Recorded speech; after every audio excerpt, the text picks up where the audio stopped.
Pronto, começamos a gravar. Então, boa noite, pessoal, para quem está entrando agora, bastante gente falando boa noite. A nossa aula de hoje é um pouquinho mais curta que a nossa aula passada, tá? Do mesmo esquema, sempre vendo aplicações práticas, não é para ser uma matéria cansativa. E, pelo que eu acabei de ver, no portal ainda está a data antiga, no AVA está a data antiga da abertura da atividade, porque a gente mudou, né? A gente teve que passar 2 semanas para frente. O pessoal lá que mexe com as nossas ajustes das atividades acabou não lembrando de trocar. Então, eu já conversei com a coordenação e eles vão alterar e colocar a data certa da atividade de hoje e da próxima semana. Então, vai até o dia 28, tá? Como a gente colocou uma semana para frente, então tudo vai uma semana para frente. Beleza? Então, vocês não precisam se preocupar caso já estiver fechado aí para vocês, eles vão abrir lá as atividades.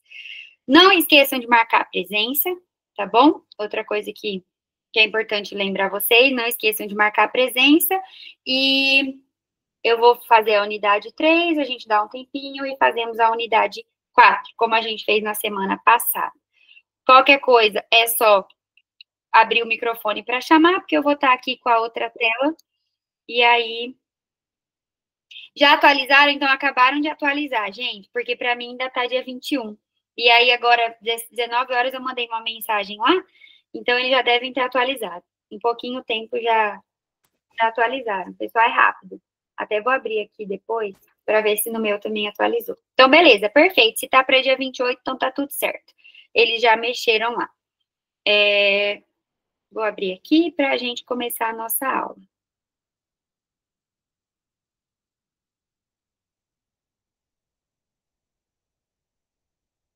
Pronto, para mim já começou a compartilhar. Então tá, pessoal, a gente vai ver então hoje a aula 2. As unidades 3 e 4, né? Como a gente conversou, as unidades 1 e 2 a gente viu na semana passada, e hoje a 3 e a 4, tá? Na aula de hoje, então, a gente vai começar com a unidade 3 para entender como que foi colocado, né? Como que se institucionalizou e se desenvolveu a ciência e tecnologia no nosso país. Vamos comparar aí a nível internacional, né? Para ver o que o Brasil pode melhorar, o que ele já está à frente, tá bom? E vamos começar com esse mapinha aí, né? Essa cronologia para vocês poderem ir se situando depois, conforme eu for mostrando para vocês. Eu fiz esse contexto aí, esse diagraminha, nessa linha do tempo, tá bom? Então, vamos lá.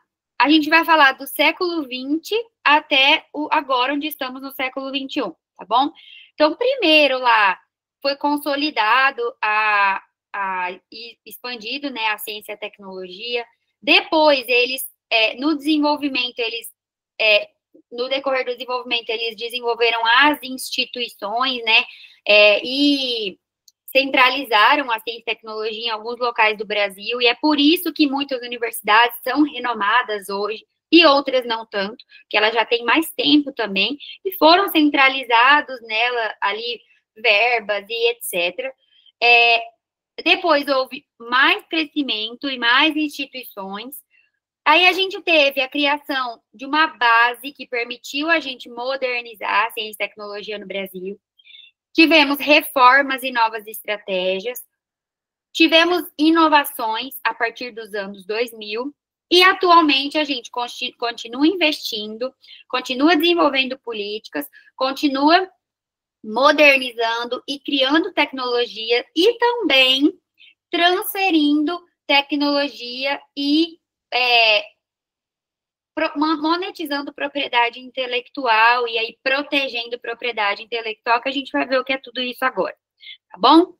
Então, como que foi no século XX? No século XX, o Brasil descobriu, né, o que era ciência e tecnologia e começou a estruturar como que seria isso dentro do Brasil. Então, tiveram aí as primeiras iniciativas formais, né, de fato, na área da ciência e tecnologia. E por que ele despertou para isso? porque ele percebeu que ele tinha uma necessidade urgente na saúde e na agricultura. Então, a saúde pública e a agricultura precisavam de inovação para ele poder atender a demanda, tá?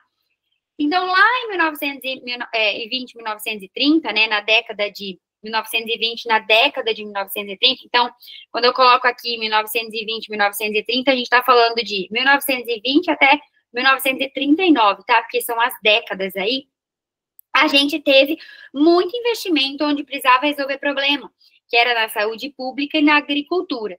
Então, vieram nessa época campanhas que vocês conhecem, e já ouviram falar na escola, que já ouvem falar repetidamente dessas instituições nos jornais, tá? Como que foi feito isso? Então, a gente tem campanhas que foram feitas, como a do combate à febre amarela e à malária. Então, para combater, foi necessário criar vacina, né? E essa vacina foi criada com ciência e tecnologia, e para isso precisou-se de investimento, desenvolvimento. Para a gente poder ter isso na saúde, a gente precisou também de pesquisas em biomedicina. E também precisou de uma instituição para fazer isso. E foi aí que veio a Fiocruz, que existe até hoje, teve alterações no seu nome no decorrer do tempo, mas é um centro de pesquisa, um centro de referência. Por quê? Porque é uma das primeiras também, né? Então, foi colocado muito dinheiro ali. Ela se tornou referência e perpetuou sendo referência por conta disso. E ela, até hoje, contribui significativamente para a gente controlar doenças infecciosas no Brasil. Mas, falando de século XX, foi aí quando ela apareceu, né? A Fiocruz, apresento a vocês, para quem nunca tinha visto, né? Aqui, tá? Ela é uma criação, é um instituto, né, que foi criado com o nome Oswaldo Cruz, que foi a nossa peça-chave aí, né, com o nome que a gente ouve falar, sobre o combate à febre amarela e à peste bubônica. O Oswaldo Cruz foi aquele cara que o pessoal, hoje ele é polêmico, né? O pessoal, na época, combateu a doença e hoje o pessoal ainda briga com esse negócio de tomar vacina e tal. Mas, na época, se o Oswaldo Cruz não tivesse obrigado as pessoas a se vacinar contra a febre amarela, até hoje a gente teria febre amarela, porque só foi combatida porque eles obrigaram as pessoas a se vacinar. Então, tinha gente que discordava da pesquisa? Tinha, imagina, na época não se tinha vacina, estava começando, então óbvio que muita gente era contra também. Mas o governo, junto com Oswaldo Cruz, fizeram a revolução da vacina, obrigaram as pessoas a se vacinar e por isso combateu-se a febre amarela, tá? E onde que esse estudo todo foi desenvolvido, né? Como que isso foi organizado na época? Através da instituição, o Instituto Oswaldo Cruz, que hoje se chama Fiocruz, tá bom? E, obviamente, para isso acontecer, teve um financiamento, né? Teve dinheiro ali para essas campanhas e para pesquisa. Então, outras fundações internacionais, instituições, órgãos nacionais fizeram investimento para a Fiocruz ser o que ela é. E investem ainda para a Fiocruz ser o que ela é. E para esse investimento acontecer, são necessários, que a gente viu na aula passada, políticas públicas que envolvem a população, os órgãos governamentais, lembram dos elementos, né, dos elementos lá, que constituem a base para isso tudo acontecer. Em 1940, no governo do Getúlio Vargas, novas instituições foram criadas e lembra que a gente viu que existe uma organização, uma forma de organização? Pois é, na época era diferente, então precisou ser reorganizado. E aí, gente, eles criaram o Ministério da Educação e Saúde. Imagina a loucura, se hoje a gente tem separado o Ministério da Educação e o Ministério da Saúde, e já é uma loucura, nessa época era tudo junto, Ministério da Educação e Saúde. E só foi por causa da criação desse ministério, então eles delegaram ali a responsabilidade para alguém, que eles conseguiram consolidar essas políticas públicas focadas na saúde pública. porque daí eles teriam uma única administração, que era nesse ministério, e aí eles conseguiam administrar de forma melhor e conseguiam fazer essas políticas acontecerem, né? Obviamente, no decorrer aí da década de 40, no fim de 1930 até ali toda a década de 40, foi havendo aí reorganizações, criação de novos serviços que eles viram a necessidade, e aí eles reforçaram também essa estrutura centralizada nesse ministério para poder combater as doenças. Obviamente, o que a gente já sabe hoje, mas na época não se tinha, é necessário que se fomente a ciência e tecnologia para que a gente tenha um combate às doenças, né? Então, sem pesquisa, a gente não consegue ter inovação e tecnologia para a gente poder desenvolver recursos para esse combate. E aí o governo, então, percebeu que ele precisava fomentar, era importante investir financeiramente, investir no conhecimento humano, né, na mão de obra humana, como a gente viu, para que a gente tivesse um desenvolvimento econômico e social. Porque investindo na saúde da população, a gente tem as pessoas saudáveis, então a gente também desenvolve economicamente, as pessoas conseguem trabalhar, as pessoas vivem em harmonia, a gente tem aquele conceito que a gente viu de bem-estar social, né, na outra aula. E aí, com isso, foi nessa época que começaram a surgir políticas públicas específicas para fomentar a pesquisa e fomentar a inovação. Quando eles perceberam que sem isso era impossível sustentar as outras áreas, que precisa-se de estudo, precisa de pesquisa para inovar, para descobrir, para comprovar as necessidades e então colocar as políticas públicas de forma eficaz ou então implantar uma política pública porque o problema foi percebido através da pesquisa, enfim. Isso surgiu em 1940. Nas décadas de 50 a 70, então, teve muito desenvolvimento, porque teve muito investimento, né? Houve fomento na ciência e tecnologia. E aí, nesse período, fundou-se instituições-chave, que vocês conhecem até hoje, e políticas públicas que algumas até hoje a gente tem, obviamente, passaram por modificações, né?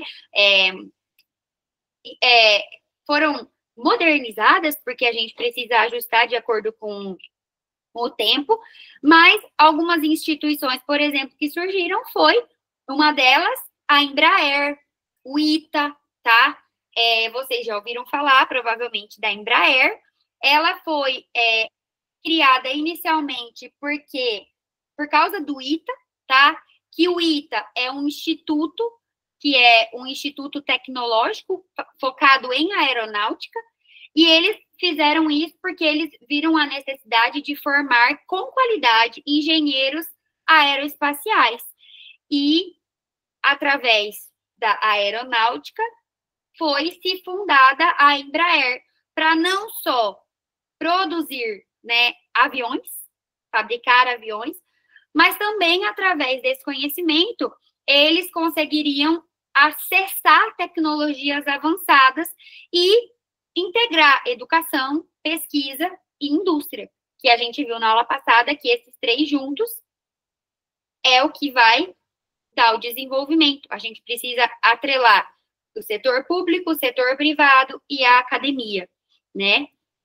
Então, nesse tempo também, além de surgir o ITA, além de surgir a Embraer, como a gente viu, também surgiu a Embrapa, que existe até hoje, que é a Empresa Brasileira de Pesquisa Agropecuária. Lembram que eles precisavam focar em saúde pública e agricultura? Então, ele veio aí a Embrapa. O que a Embrapa fez? Ela é um envolvimento de pesquisadores e agricultores, tá? E eles têm programas de buscar conhecimento fora e fomentar o conhecimento local, fomentar a produção local também, mas especialmente pesquisar, buscando recursos e tecnologias onde está a informação. Então, eles enviam pesquisadores brasileiros para outros países, eles fazem parcerias com outras fundações para que eles possam ter recurso para preparar tanto mão de obra em instrumentos de pesquisa, quanto mão de obra humana qualificada, tá? E com isso, o que eles fazem? Eles conseguem produzir de forma maior, né, em maior escala, com mais qualidade, impactando positivamente a balança comercial do país e de forma, hoje em dia, mais ainda essa visão sustentável, né? Então, quando surgiu, os pesquisadores iam, por exemplo, para os Estados Unidos para fazer mestrado, para fazer doutorado, para fazer especializações. Os pesquisadores eram financiados por outras fundações, na época, Ford, Rockefeller, tá? Então, hoje, várias outras instituições participam, né? Várias empresas estão aí junto com a Embrapa, mas normalmente eles preparam as pessoas para pesquisa, o local para pesquisa, e eles fomentam a pesquisa em tudo que precisa. Então, se é o laboratório adequado, reagente adequado, a pessoa com qualificação, então eles vão investir para que haja melhorias na agricultura, na pesquisa agropecuária, né? Focado aí na nossa agricultura e agropecuária brasileira. Outra foi a Petrobras, que se destacou para a extração de óleos em águas profundas, né? Vocês já sabem disso. E só foi possível isso porque alguém enxergou que se fosse colocado, fomentado, colocado dinheiro investido em pesquisas nessa área e se descobrisse alguma coisa, poderia ter oportunidades. Então, alguém teve essa visão futurística ali, não, vamos investir em pesquisa, que a gente pode se dar bem, investiram, criaram a Petrobras, e vocês sabem o que é a Petrobras hoje, tá? Tirando a parte ruim de tudo que já aconteceu, a parte boa de tudo que já aconteceu, é inquestionável que a pesquisa é crucial para ela ser o que ela é hoje. E ela precisa de pesquisa para ser o que é hoje. E ela precisa de investimento para essa pesquisa. Então, aí o nosso colega comentou, por que existem essas bolsas? Porque já é trivial que sem pesquisa, sem investimento, a pesquisa, nada cresce, nada se desenvolve, não há ciência e tecnologia. E como nós enviamos pesquisadores para fora, nós, Brasil, enviamos pesquisadores para fora para se profissionalizar, né, mestrado, doutorado ou cursos, enfim, como eles vão buscar conhecimento em polos específicos de determinadas áreas, pesquisadores também vêm ao Brasil, por exemplo, em locais como a Petrobras, para buscar conhecimento. E muitas vezes são feitas parcerias entre o Brasil e instituições de fora, onde o outro país manda o pesquisador deles para cá e nós mandamos o nosso para lá, e aí há ajustes de custo e etc. Tipo uma permuta, sabe? Então, são feitos acordos para que a troca de conhecimento e o ganho tecnológico aconteça, fomentando aí a tecnologia, a pesquisa, a inovação em ambos os países. Quais políticas foram implementadas?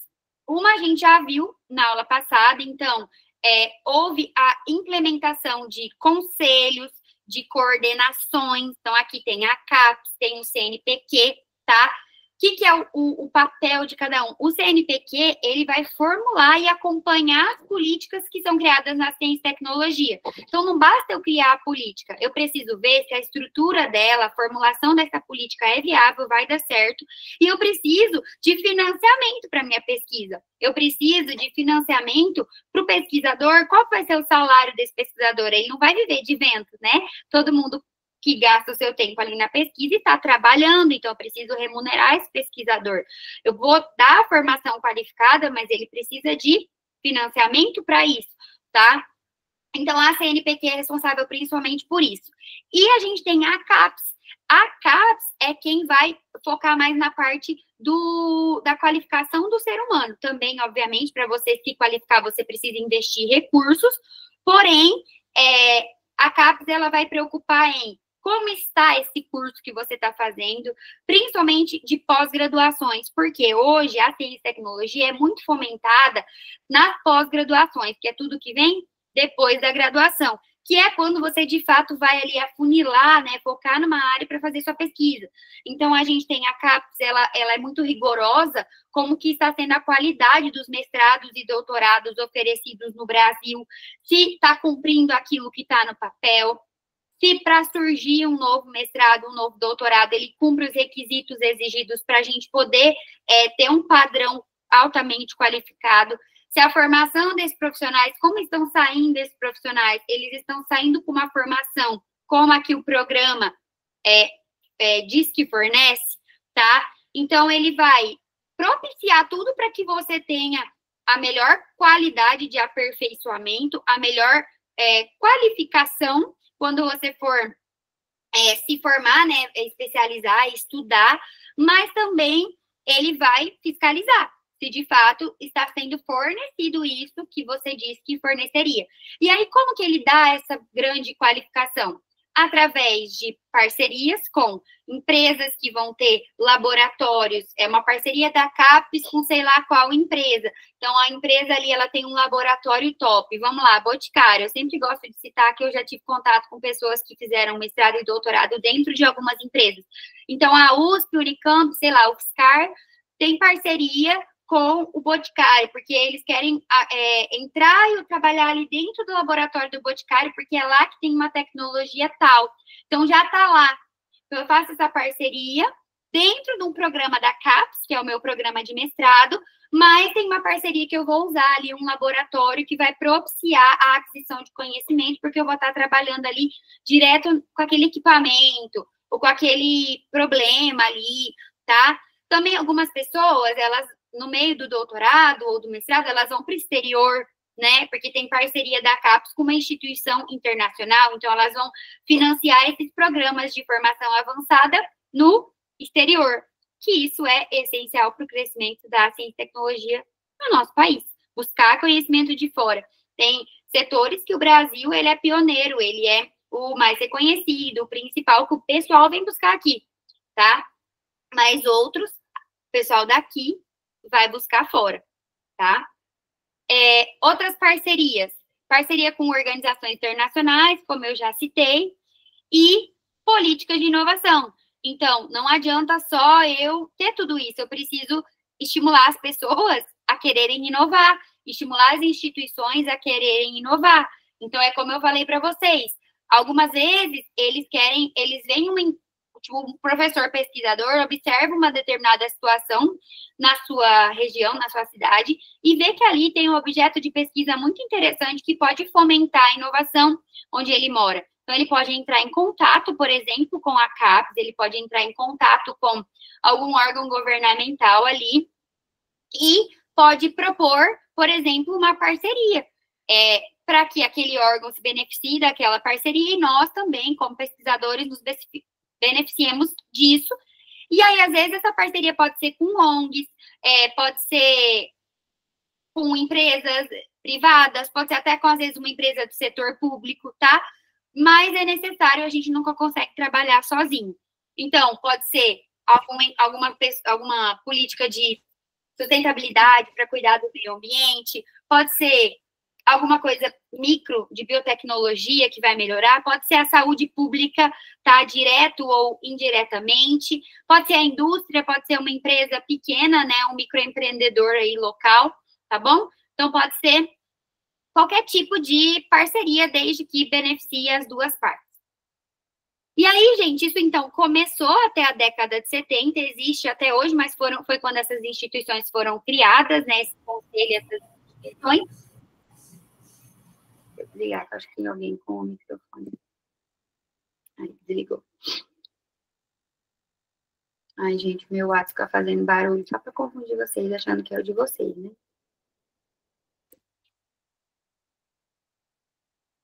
Deixa eu ver o que vocês estão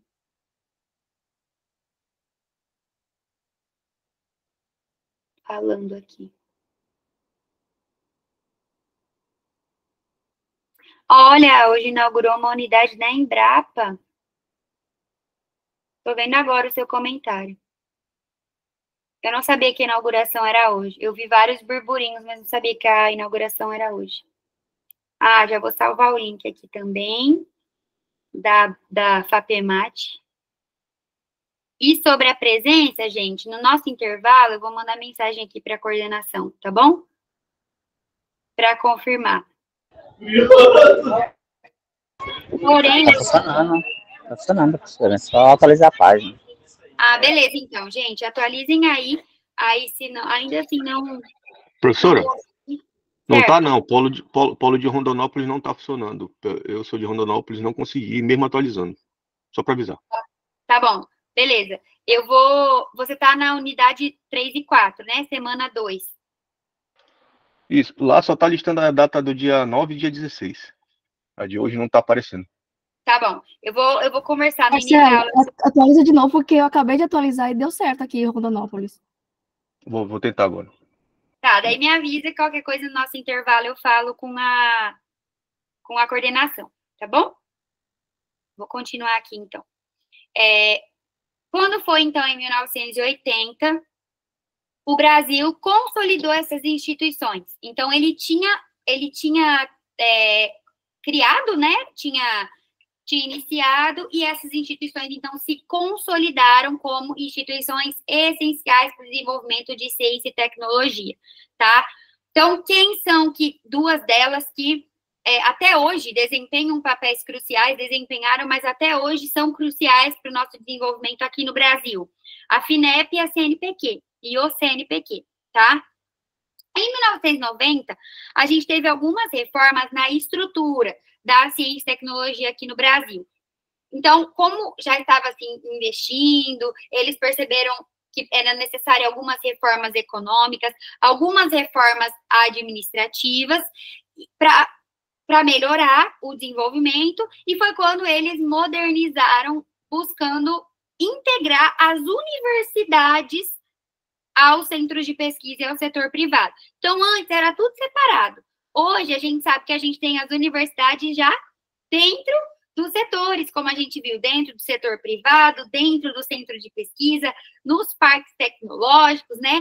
Mas foi só em 1990 que eles perceberam como era importante essa reestruturação, essa reforma, para que eles pudessem modernizar. Afinal, na universidade é que estão aí as mentes brilhantes, né, as mentes que estão se atualizando, os novos pesquisadores, os centros de pesquisa normalmente têm muita estrutura, né, e o setor privado é aquele que está mais interessado, né, porque ele vai lucrar, vai movimentar a economia do país, se ele colocar uma tecnologia ali, implementar uma tecnologia no seu setor. E tudo isso sempre buscando ter uma aplicação da ciência e tecnologia eficaz, porque não adianta eu ter fomento, eu ter financiamento, se não for eficaz. E aí a gente já viu o conceito de eficiência, eficácia e efetividade na outra aula, né? E aí foi criado o Sistema Brasileiro de Inovação. O que é isso?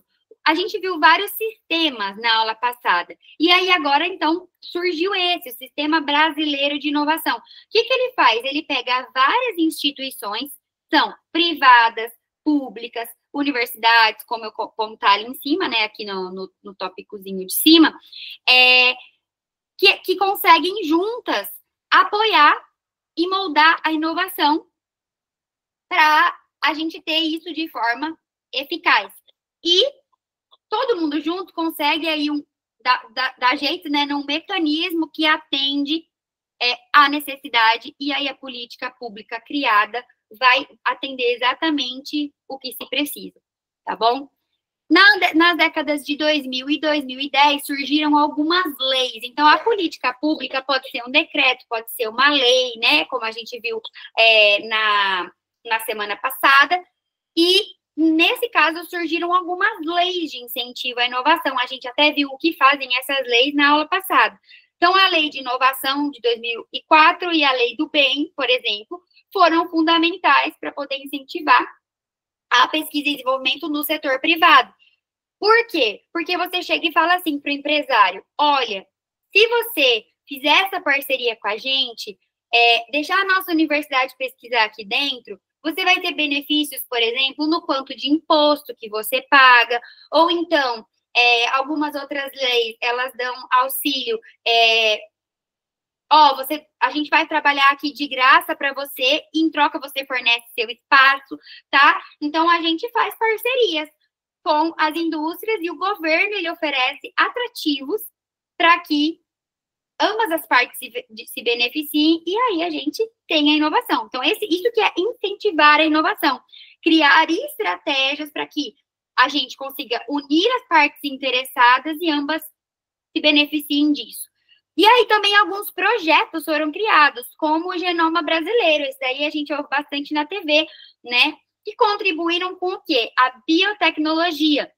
E o Brasil se destacou na pesquisa genética global. E aí é óbvio que a gente vai falar de Embrapa, porque quando a gente fala de biotecnologia, a gente lembra também da Embrapa, do setor produtivo, né, da agricultura, e a Embrapa continuou crescendo e desenvolvendo tecnologias aí focadas para a parte da agricultura brasileira. Nesse caso, ela se destacou nesse período por pesquisar as condições tropicais que transformaram o nosso cerrado em uma das regiões mais produtivas do mundo. E aí, como todo mundo aqui está fazendo um curso do Mato Grosso, no Mato Grosso, acredito que a maioria more no Mato Grosso, e aí não preciso nem falar para vocês o que é a nossa agricultura de 2010 para cá, né? O boom que a gente teve e a gente continua a crescer. E tudo isso por quê? Porque tem gente pesquisando, tem lei que incentiva essa pesquisa. E isso é que traz recursos para o nosso estado, gira nossa economia estadual e nacional e faz do Brasil ser essa referência hoje internacional nessa área, tá? Outra coisa que também não é segredo para ninguém, a tecnologia de extração de petróleo. Então, antes se extraía petróleo de um jeito, hoje se extrai petróleo de outro jeito. A Petrobras está sempre estudando, tanto que os concursos da Petrobras são extremamente atrativos financeiramente, né? A progressão de carreira, enfim, porque eles investem na qualificação das tecnologias empregadas, do profissional, tá? Eles estão inovando o tempo inteiro e eles só conseguem inovar porque eles têm investimento. E aí, gente, a gente fala de pré-sal, tá? A gente fala de as tecnologias novas que eles estão usando para extrair o petróleo e a posição que o Brasil tá com relação à extração de petróleo, que também não é segredo para ninguém, que é extremamente bem colocado. Como que a gente vai agora, então, analisar o Brasil a nível internacional? A gente vai analisar como que são esses sistemas, beleza? Eu já sei como que o Brasil se organiza, eu já aprendi na outra aula, eu já vi as políticas que o Brasil tem, as instituições que são mais consolidadas aqui, mas e aí, é bom do jeito que está acontecendo aqui? Como que o mercado internacional está se desenvolvendo nessa área? Será que, de fato, é tão ruim como as pessoas falam, que aqui não tem incentivo? Será que é isso mesmo? Então, vamos ver como que funciona na teoria, tá bom? Então, a gente viu que sem esses sistemas de inovação, né, que participa a universidade, setor público, setor privado, então empresas, indústria, enfim, sem essa parceria é impossível ter eficácia, né, tanto que foi se estruturando de modo que permanece até hoje todas essas instituições dentro do sistema de inovação. Então, só é sistema de inovação quando existem vários pequenos sistemas ali, né, funcionando juntos. Então, como que funciona, por exemplo, no Brasil? Hoje a gente tem instituições, tá, como eu mostrei para vocês, a CNPq, a FINEP e fundações estaduais, como a FAPEMAT, tá? São as FAPs, então, FAP alguma coisa, FAP é sempre o prefixo, e daí depois o estado que tá é PEMAT, né? O estado de Mato Grosso, FAPEMAT, tá? Então, a gente tem, a nível nacional, o CNPq e a FINEP, que é uma financiadora de estudos também, e aí temos as fundações estaduais. O que elas fazem? Elas vão articular os projetos, as pesquisas, coordenar, financiar e executar as atividades de inovação. Nos países desenvolvidos, não é igual. Normalmente, Brasil subdesenvolvido, certo, gente? Então, comparando ele com países desenvolvidos, que a gente mira em quem está melhor para a gente se espelhar no que dá certo lá. Como que funciona? Eles têm estruturas mais consolidadas, então as nossas são consolidadas, tem uma estrutura interessante, a forma de administrar, porém lá é melhor consolidada e também melhor financiada. Então, o recurso que o próprio país fornece à instituição, o recurso que muitas empresas nas parcerias fornecem à instituição, os laboratórios, o olhar que eles têm para essas instituições, ou então para essas, para pesquisa mesmo, tá? São muito diferentes.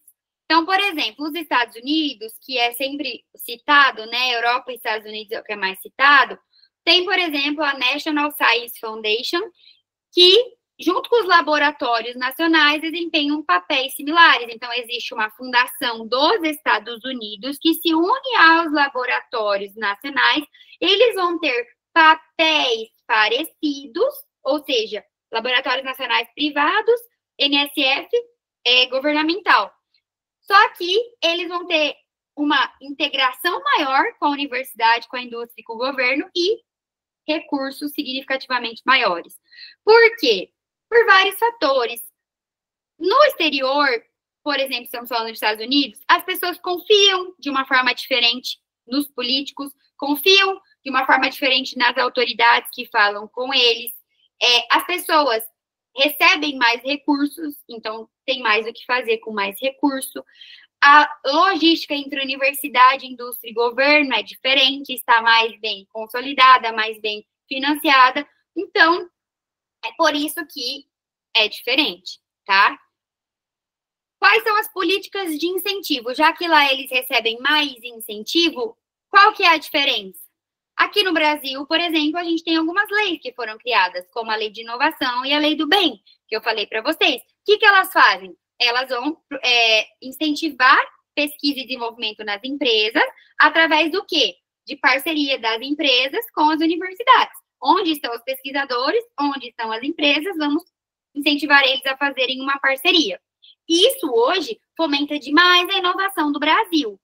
Porém, a gente tem muitos desafios no quesito financeiro e no quesito de infraestrutura. Então, o laboratório onde a gente trabalha, às vezes na própria empresa, né, as condições ali para desenvolver a pesquisa, e o financiamento, que nem sempre a gente tem o que a gente precisa para desenvolver a pesquisa. Já nos países desenvolvidos, existe muita colaboração do governo, colaboração financeira, e o setor privado também investe muito em pesquisa. Fora que tem uma proteção da propriedade intelectual. O que é isso? Aquilo que você descobre, propriedade intelectual, é algo, por exemplo, que você descobriu, algo que você desenvolveu, que dependeu ali do seu intelecto, tá? Então, uma tecnologia ali que você desenvolveu é uma propriedade intelectual, tá? Uma descoberta sua. Eles falam, olha, é mérito seu ter descoberto isso, então você vai ser beneficiado por ter descoberto isso. Nós vamos proteger o seu segredo. Você vai receber pelo seu segredo, tá? Aqui no Brasil, muitas vezes, a gente... Beleza, valeu aí que você descobriu, né? Então, lá não.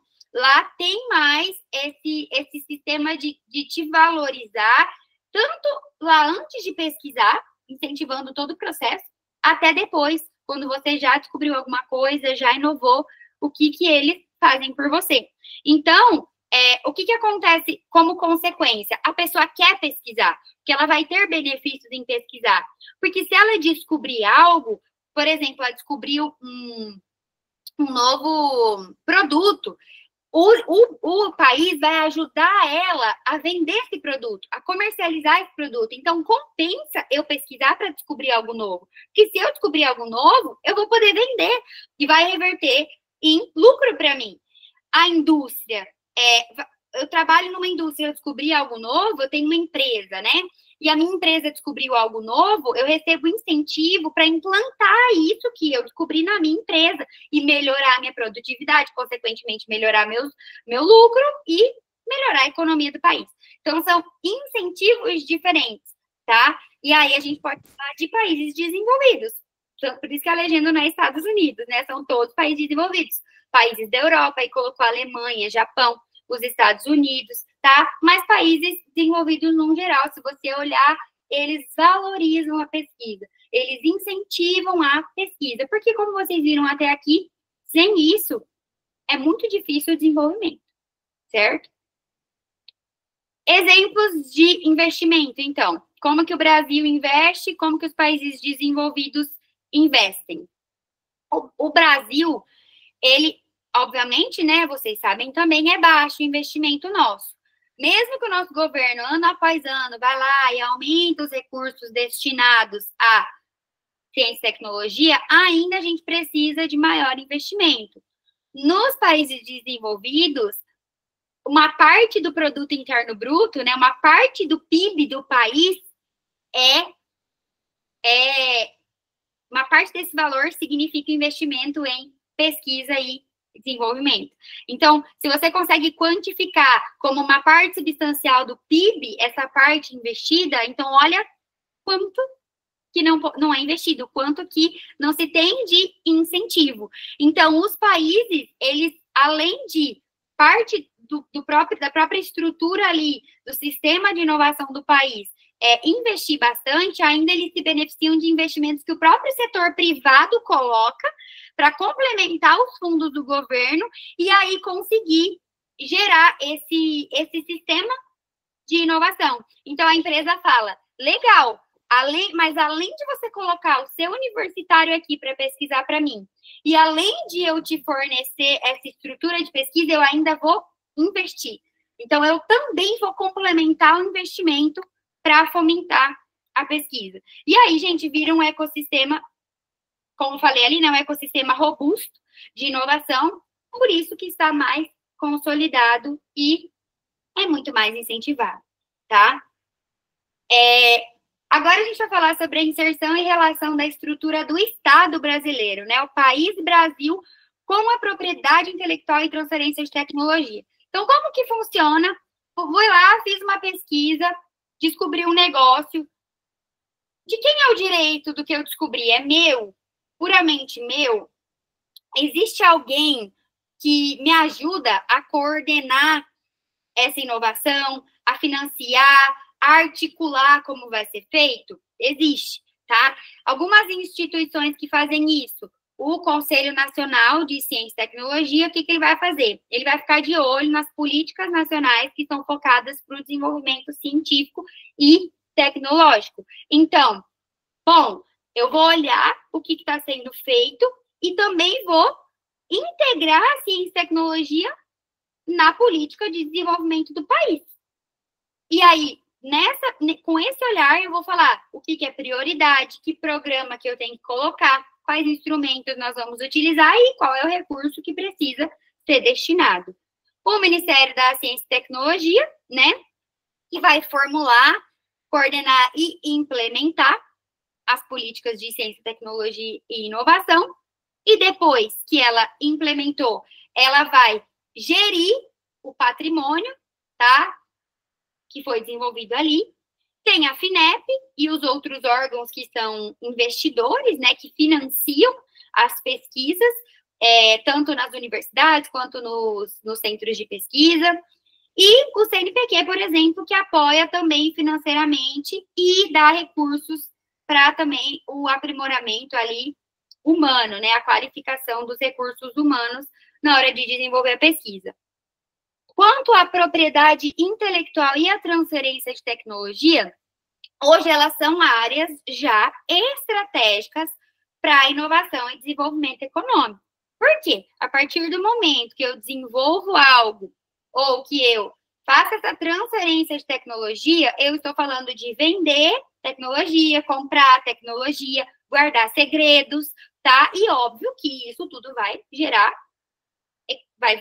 em torno da economia, tá? Então, é por isso que eles já sabem que essa questão de propriedade intelectual e de transferência de tecnologia, que a gente chama de PI e TT, né, vocês podem encontrar bastante isso nos livros, é uma forma de desenvolvimento, então precisa ser estratégico.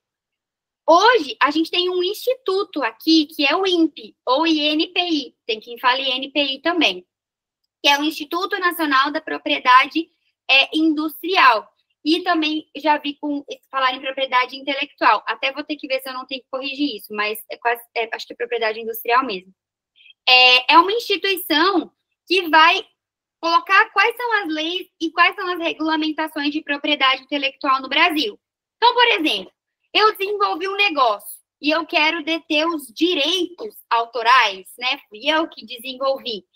Pera lá, existe uma regra, existe regulamentação, existe lei para que você possa dizer que aquilo foi sua criação. Onde que eu sei, então, quais são as regras para eu poder dizer que isso aqui foi minha criação e se alguém copiar, eu ganhar direitos sobre a pessoa, ou se a pessoa for lá e fabricar igual e começar a vender, eu falo, opa, pera lá, você copiou a minha ideia, então eu tenho parte para receber no seu produto que você está vendendo, que foi eu que criei, né? Como que funciona tudo isso? Quem que regulamenta isso? O INPI, tá? Então é lá que você vai fazer o registro de uma coisa que você criou, ou então, será que o que eu criei já alguém não fez? Porque se eu quiser vender e alguém já fez, vai dar BO, né? Você vai lá no site deles e vê se alguém já fez algo como o que você fez, tá? Ah, mas o que eu desenvolvi foi um software. Será que eu posso registrar esse software? Não é um produto ali, mas é um software. Lá também tem sobre isso, tá? Um registro de marca, um registro de logotipo, sei lá. Tudo que foi criação, tanto no que se refere à propriedade intelectual, então alguma coisa que veio, né, do intelectual ali, é propriedade minha, fui eu que criei, ou a transferência de tecnologia, então, de informação tecnológica, contrato, então, ó, eu tô te dando essa informação de como que a gente melhorou aqui, foi essa tecnologia que foi empregada desse jeito. Só que nós vamos fazer um contrato. Eu não estou te transferindo o que eu descobri de graça. É porque o governo me beneficiou que se eu te contar o que eu fiz, a minha indústria e a sua indústria vão sair no lucro e por isso vai fomentar a economia do meu estado, vai fomentar a economia do meu país. Então, por eu estar recebendo esse incentivo e eu ver que tem benefícios em eu compartilhar isso com você, eu vou assinar esse contrato. Mas espera lá, o que tem que ter nesse contrato? Quais são as regrinhas? Também tá tudo regulamentado pelo INPI, tá bom? E aí, gente, por exemplo, você descobriu uma forma na sua indústria de poluir menos, ou então de gastar menos matéria-prima para produzir determinada coisa. E essa matéria-prima é tipo madeira, né? Extraído aí da natureza, das árvores, para formar ali o que você precisa. O governo vai olhar para isso e vai falar, caraca, a gente pode melhorar a sustentabilidade do país se a gente aplicar isso aí que esse cara está fazendo nas outras indústrias. Só que o cara descobriu, então ele já, ó, é meu direito. O governo vai criar políticas que incentivem essa pessoa a compartilhar o que ele fez. Ou então incentivem essa pessoa a implantar em outros lugares o que ele fez. Ou até mesmo, às vezes, abrir mão do segredo dele, tá? Tudo isso o governo faz para que todo mundo saia beneficiado. E aí, disso, a gente tem as leis de incentivo à inovação, com as parcerias. Então, as parcerias entre a universidade e a empresa facilitam eu transferir a tecnologia. Então, por exemplo, lá estudando para o meu TCC, eu fiz uma pesquisa e descobri um negócio. Ou lá no mestrado, eu fiz a pesquisa e descobri um negócio. E eu quero contar isso para essa indústria aplicar. Ou eu quero guardar esse segredo para mim e somente para essa indústria. Nós dois juntos vamos aplicar isso, então cada um vai ter uma porcentagem aí de dinheiro, né, de recurso que vai receber ao vender esse material, ou então, só você vai ter acesso a essa tecnologia, eu vou transferir esse conhecimento ou essa tecnologia só para você. Então, tudo isso precisa de uma lei ali que ajude a gente nessa parceria. Então, tem essas leis de incentivo à inovação, como eu já mostrei para vocês. E também a gente tem fundos setoriais e planos de desenvolvimento. Então, os fundos, eles vão ser para financiar, né, para recursos, e os planos de desenvolvimento são planos de ação para que você consiga fazer esse desenvolvimento na ciência e na tecnologia. Então, eu já bolei para você todo o plano de como isso vai ser feito, tá? Então, por exemplo, lá no petróleo, a gente tem um fundo setorial, ou seja, tem investimento, tem um dinheirinho ali, um recurso que é guardado para utilizar para o petróleo e gás, tá? aí vocês já podem começar a entender por que que tem crescimento nessa área, por exemplo, na Petrobras, certo? Tem o Fundo Verde e Amarelo. Então, eles olham para uma área, vê de forma estratégica, então eles olham para essa descoberta de forma estratégica e desenvolvem planos ou então leis, políticas públicas para que todo mundo possa sair beneficiado. Apesar da gente estar tendo avanços, apesar da gente ter essas políticas, como a gente viu, a gente ainda tem muitos desafios para a gente poder integrar de fato o Estado com o setor privado, para a gente ter a inovação, para a gente de fato se sentir seguro, né? Não querer guardar informação para a gente, mas querer compartilhar, porque a gente não sabe, né? Hoje se a gente vai estar de fato seguro. Então a gente ainda os pesquisadores no Brasil ainda são inseguros e desmotivados por conta de a gente ter muitos desafios, desde recurso financeiro, recurso intelectual, a propriedade intelectual, a proteção da nossa propriedade intelectual, os benefícios em eu transferir tecnologia, né? Então, a gente ainda tem muitos desafios. Talvez os maiores são a necessidade de mais investimento financeiro, investimento em infraestrutura para eu ter onde pesquisar, onde aplicar ali, né, o que eu estou estudando, na formação dos profissionais, para a gente poder encontrar os talentos, né? As políticas públicas focadas na propriedade intelectual precisam melhorar, porque eu preciso incentivar a pessoa a desenvolver isso, né? Então, ainda a gente precisa de melhoramento em todas essas áreas para que a gente continue progredindo a espelho dos países desenvolvidos. A gente vai falar agora da unidade 4. Deixa eu ver que horas são. Eu vou dar 10 minutinhos de intervalo. E aí, a gente volta. Tá bom? Deixa eu ver. Deu certo, gente? Para a presença?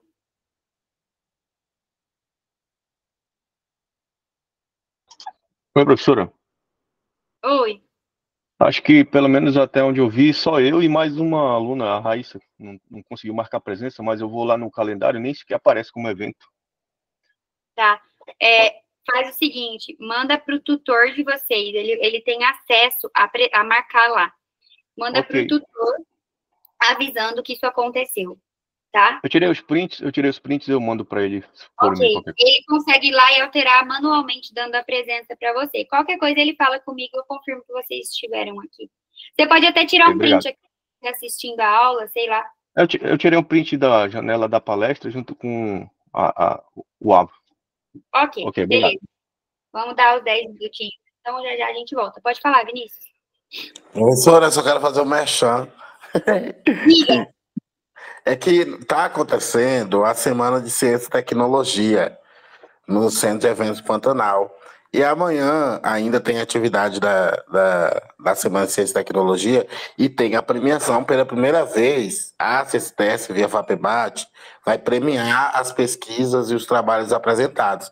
Se eu não me engano, é 90 ou é 190 mil reais de premiação. É uma coisinha bom para os pesquisadores. E também vai ter o lançamento da 3ª edição da revista Educação, Ciência e Tecnologia, que é organizada também pela Secretaria e tem um conteúdo muito bom que pode ajudar a gente, e especialmente em ter acesso a essas pesquisas e estudos sobre a ciência e tecnologia aqui no estado, vários temas, né? E aí eu queria estender o convite para todo mundo, quem quiser estar amanhã às 16 horas, lá no Centro de Eventos Pantanal. Aí, já na prática, vendo a FAPEMAT financiando, né? Para quem tinha dúvida de como era na prática, né? Aí, gente, mandaram o link aqui para nós. Aí o link na matéria. Perfeito. Tem uma turma aqui da CCTS, professora.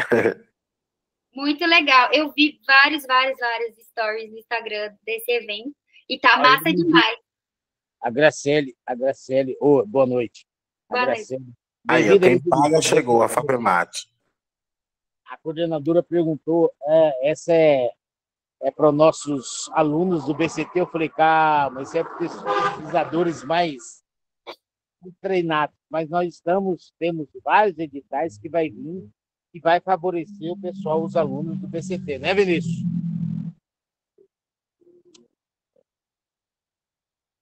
Me dá uma ajuda aí, Vinícius. Não, com certeza. Tem 2 editais. Nós lançamos 2 editais, professora. Aproveitando que nós estamos falando de política pública de ciência e tecnologia, ontem lançamos 2 editais.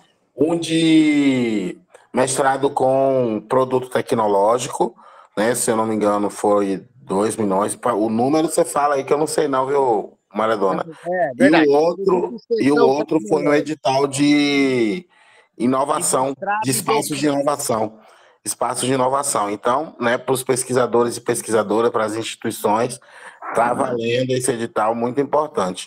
Já que eu estou falando também de fazendo propaganda aqui dessa espécie, tá aberto, a gente lançou hoje o edital do seletivo para professores e técnicos para as escolas técnicas estaduais, aí para as várias áreas do conhecimento. Então, como aqui tem muita gente de segunda graduação, né, vale a pena aí, salário acho que é até R$ 8.000. Você consegue mandar o link para nós aqui no chat? Eu tô no celular, mas eu vou caçar aqui e já mando. Ou que alguém, Carol, só Ninja, ele manda. Me ajuda aí. É o mesmo que você mandou? Não, né? Não é o mesmo que já foi mandado. Não é o mesmo link, é outro link. Esse é o link de processo qual? seletivo da educação. É o processo seletivo da educação que saiu hoje, Carol. Está Eu vou ver lá, vou pegar lá. Manda aí, obrigado. Bacana, Vinícius, gente. Pode falar. Vinícius, deixa eu só falar. Vinícius, só rapidão. Quando eu tiver lançamento de alguns editais, que eu trabalho na fundação e o Vinícius está lá na CESTES, na Secretaria de Ciência e Tecnologia, e eu estou na rua aqui, eu estou viajando, estou trabalhando, estou chegando em Cuiabá. A gente vai colocar os links, porque às vezes o pessoal que está trabalhando vai ter bolsas, e a gente vai colocar. A gente quer mais ajudar o pessoal mesmo a atender, fazer, ter acesso às bolsas, entendeu? E no que tiver, a gente vai fazer isso. Eu achei legal, você falou que foi botar o link aí, para o pessoal acessar, porque às vezes não tem essa informação. É porque para nós é muito claro que a gente está acostumado com bolsa, mas muita gente fala, meu Deus, edital, como assim? Né? Mas é porque às vezes você tem uma ideia de pesquisar, por exemplo, ele falou que vai sair um para produto tecnológico, saiu um, né? Então, eu tenho vontade de desenvolver certa coisa, mas eu não tenho recurso. Aí sai um edital que está focando, eles querem investir em alguém. O Inova, junto com a CAPES, com o FINEP, cara, são tanto recurso que às vezes você não tem nada, é pessoa física e você pode entrar e só ter uma ideia. Eu tenho várias matérias, que na verdade eu escrevo lá a matéria, se entrar no site da FAPEMAR, todo mundo vai ver, de alunos de graduação, começando de 6º, 7º semestre, pessoal de iniciação júnior, que tem uma ideia e está com uma startup, está com uma empresa aí, está rolando e está ganhando dinheiro, entendeu?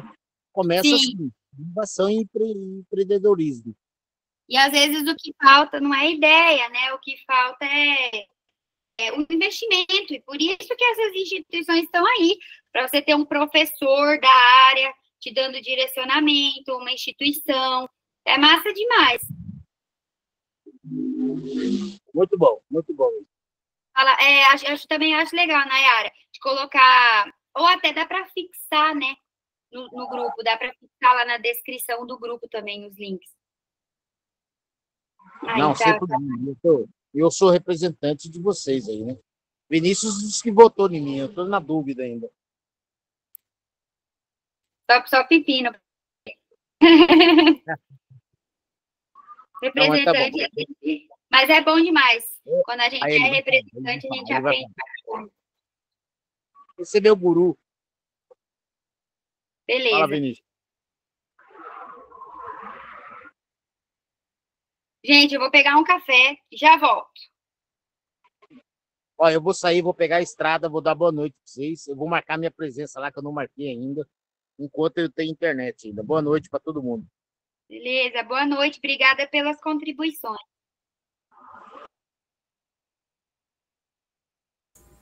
Boa noite. Gente, 8h40 eu volto.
aqueles 2 dias lá de presente, eu não sei quem que pagou, mas deve ter sido eles. Vamos lá, então, gente. Vamos continuar. Eu acho que mais 20 minutinhos a gente consegue terminar, tá? Vou só confirmar se eu fiz certo aqui. Tá todo mundo me ouvindo. Então, vamos lá, gente. Quando a gente fala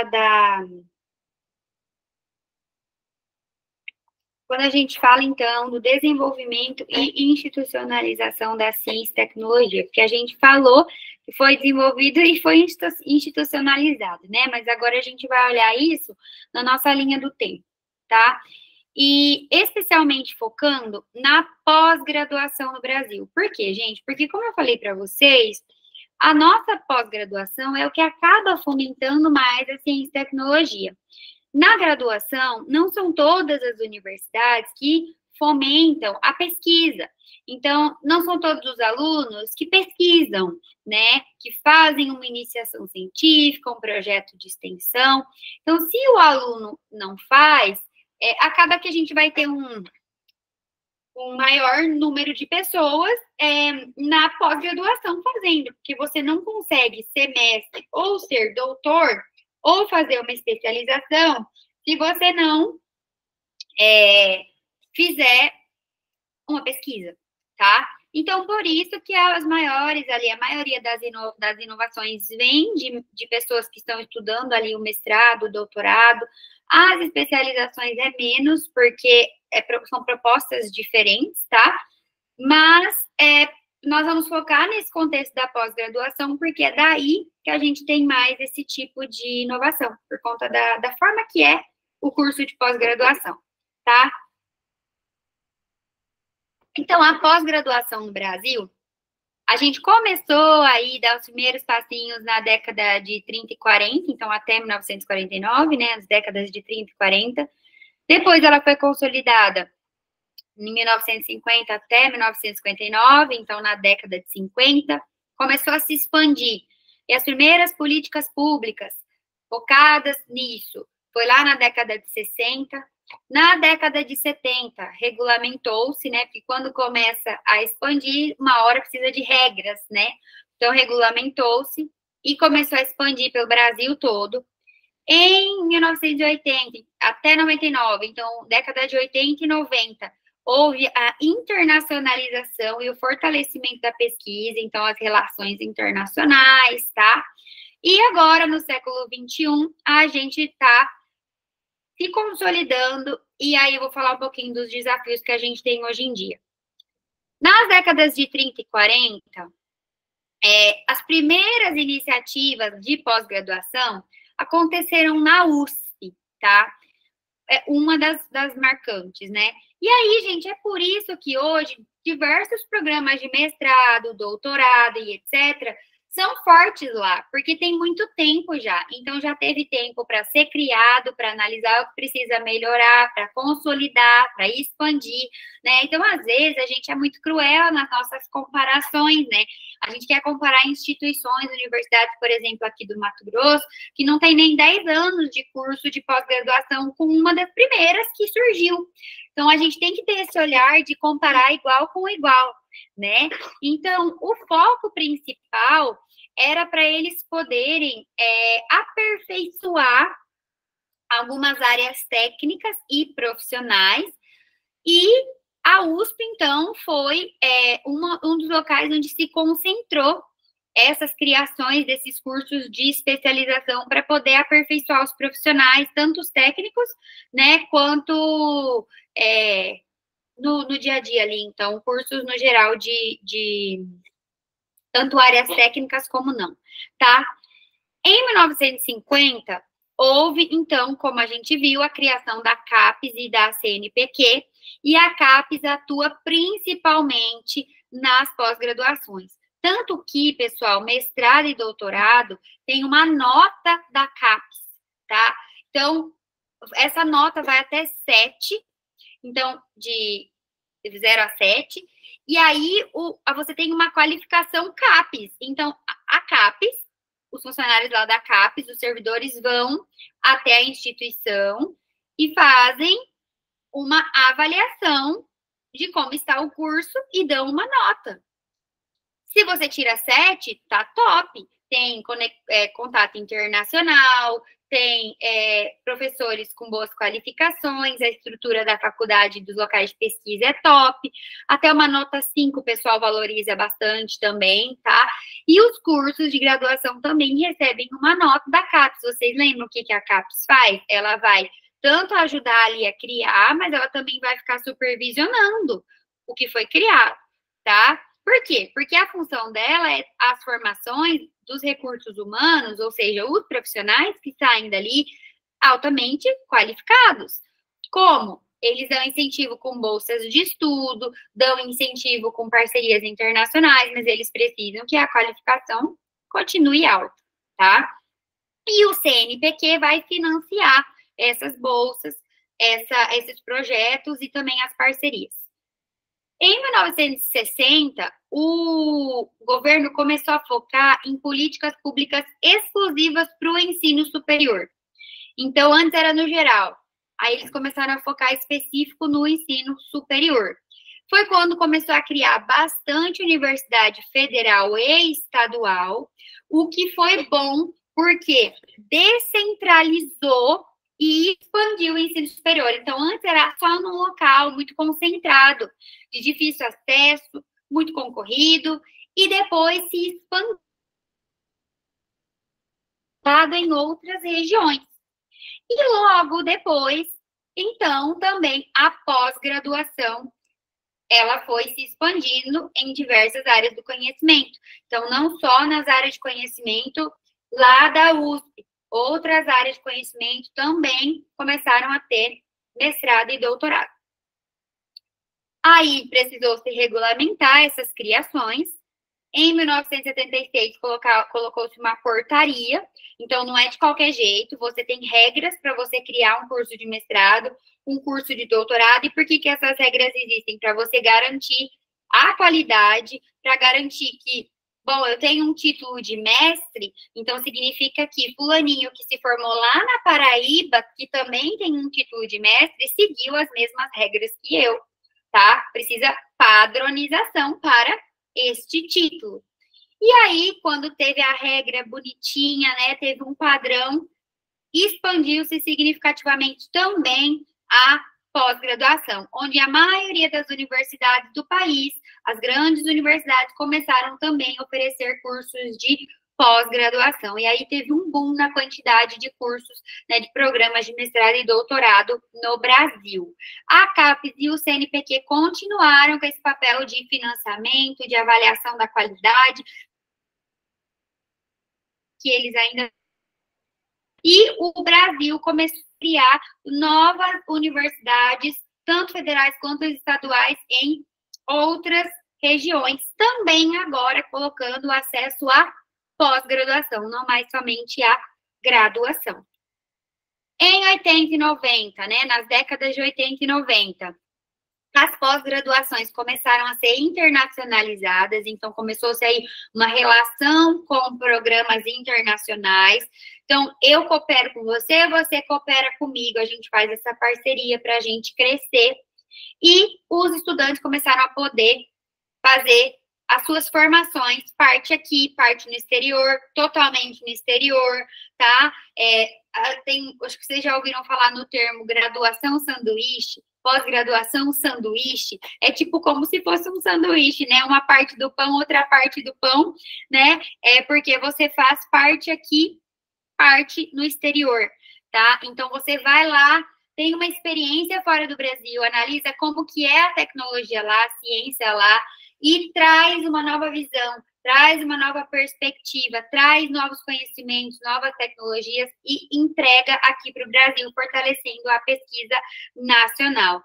A partir dessas décadas também, o Brasil começou a intensificar os investimentos, então aí que começou a surgir esses fundos específicos para pesquisa e inovação.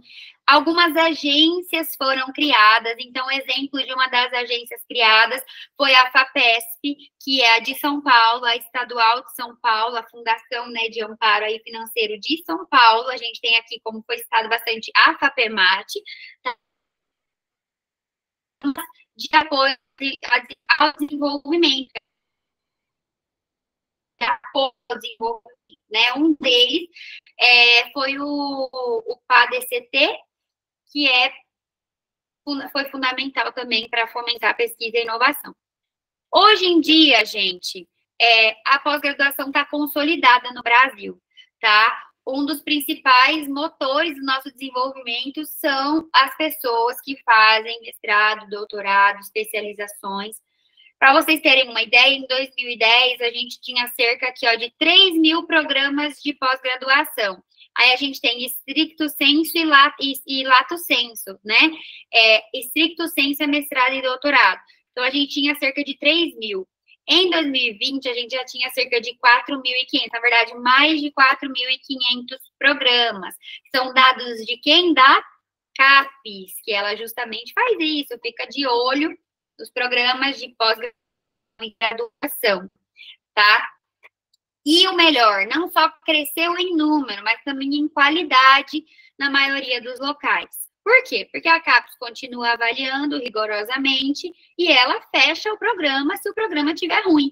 Então, não sei se vocês já passaram por essa experiência, mas eu já passei pela experiência de ouvir gente falar, professor de certos centros de pesquisa malucos atrás de melhorias ali, a gente precisa se mexer, porque se a gente não melhorar a nossa nota, a gente vai fechar. E aí todo mundo ali se une para desenvolver mecanismos de melhorar a sua qualidade, porque senão a CAPES corta o programa e fecha, porque a CAPES ela é compromissada com cursos de pós-graduação e graduação de qualidade. A pós-graduação hoje tem muitos desafios, precisa de mais investimento na infraestrutura, né, nos laboratórios, nos locais de pesquisa. Hoje, a gente encontrar, né, e reter os talentos, a pessoa entrar e permanecer, né, no curso e integrar a universidade ao setor produtivo, tanto público quanto privado, especialmente privado, é um desafio. E continuar com a internacionalização é muito desafiador, tanto que muitos programas já acabaram, programas muito legais que existiam, tiveram que ser parados aí, ou até alguns finalizados por conta de dificuldades na internacionalização. Hoje a gente precisa de políticas públicas que sejam eficazes para que a gente possa criar novas parcerias, porque como eu mostrei para vocês, é essencial que a gente tenha parcerias. É isso que os países desenvolvidos fazem e dá certo, é isso que a gente precisa fazer. E assim a gente vai conseguir superar esses desafios e continuar avançando na pesquisa e também na educação superior do Brasil. Só para mostrar para vocês um pouquinho do impacto da pesquisa e da inovação. Então, quando a gente faz uma produção científica, né, pode ser até um banner apresentado, tipo esse evento que o pessoal comentou aqui,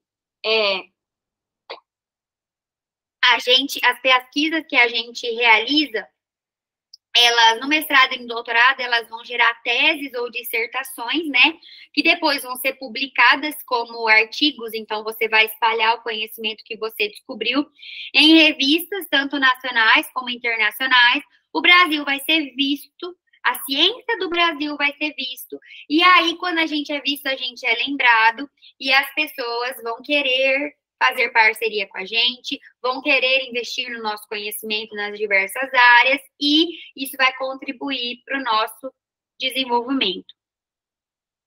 Nunca vi um artigo científico. O que é um artigo? Vocês se lembram, por exemplo, da revista Veja, que tinha uma partezinha amarela, sempre que fala sobre economia? Não sei se ainda tem, faz tempo que eu não acesso revista de papel. Isso era um artigo, tá, gente? Uma pessoa que estuda a área de economia escreveu sobre algum tema, e lá, na revista Veja, estava falando sobre esse tema. Esse é um exemplo bem esdrúxulo que eu peguei para vocês associarem, mas é assim que funciona. Existem revistas de diversos temas.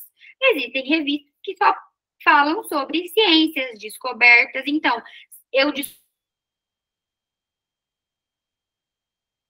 da minha cidade, eu quero compartilhar esse conhecimento. Eu posso escrever um artigo, procuro uma revista que fala sobre essa parte ambiental e entrego meu artigo para essa revista publicar.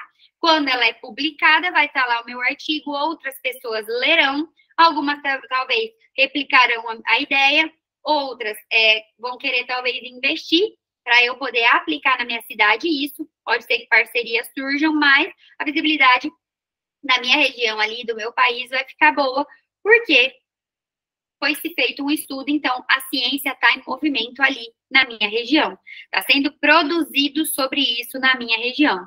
E dados para vocês, em 2000 o Brasil produziu cerca de 10 mil artigos científicos. E em 2020 superou o número de 70 mil artigos científicos, colocando o Brasil entre os 15 que mais publicam no mundo. Então, a gente está muito bem no quesito publicação. Então, o Brasil é um país que incentiva a ciência, a publicação de artigos científicos, tá? É isso que, dessa forma que a gente é visto, que a gente está entre os 15 que mais publicam. Então, a gente está produzindo ciência o tempo todo.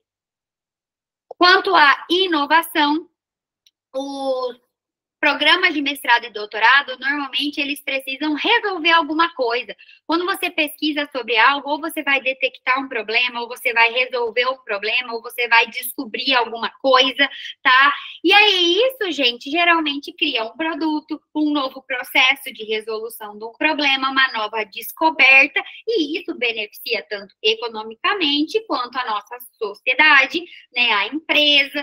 E aí, algumas empresas, por exemplo, como a Embraer e a Embrapa, já há bastante tempo estão junto de universidades e centros de pesquisa, e essa parceria maravilhosa resultou na criação de diversas inovações, e isso fez com que essas instituições avançassem no desenvolvimento de novas aeronaves, tecnologias agrícolas avançadas, e aí isso só foi possível porque alguns pesquisadores formados em programas de pós-graduação qualificados foram lá pesquisar, e sem eles, esses avanços não teriam acontecido. Quanto à transferência de tecnologia, sem os programas de pós-graduação, é muito difícil haver essa transferência. Por quê? Porque o que eu descubro na universidade, para eu transferir a tecnologia, eu descobri essa tecnologia, eu quero que você use ela. Eu transfiro essa tecnologia. Mas aonde que eu vou usar? Normalmente no setor privado, né? E só vai acontecer essa transferência se a universidade estiver atrelada à indústria. Então, o pesquisador está ali em contato com a indústria. Então, ele vai lá para talvez solucionar um problema da indústria, criar um produto para a indústria.